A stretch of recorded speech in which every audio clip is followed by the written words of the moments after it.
Hello friends, welcome to Cooking with Claudia. Today I'm showing you how to make this delicious sweet and spicy baked chicken thighs recipe. This is a very easy meal to make for a busy weeknight dinner. Chicken is so tender, juicy and delicious. Let's get started.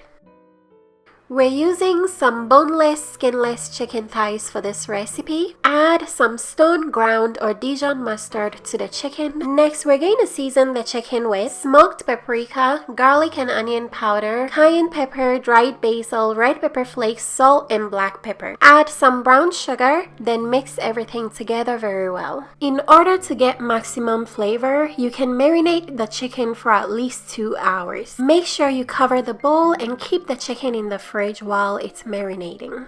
Next, in a cast iron pan over medium-high heat, melt together a little bit of olive oil and butter. As soon as the butter has melted, add the marinated chicken.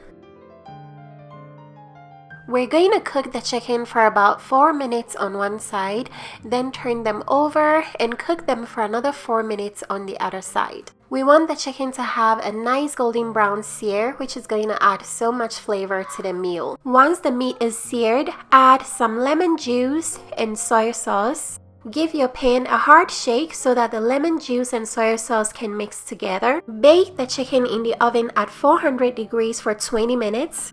Here are the chicken thighs when they're all done baking. The chicken has great flavor. Make sure you check them for an internal temperature of at least 165 Fahrenheit. There is going to be so much delicious sauce to enjoy the chicken with. The sauce is so good on the chicken. The chicken is so tender, juicy. It pulls apart very easily. This is such an easy, delicious meal to make. I like to enjoy this with sauteed rice. I also made some roasted broccoli for a side. I'm going to drizzle some of that delicious juice all over my chicken and rice. This is such a delicious meal to make on a busy weeknight. Everything pairs so well together.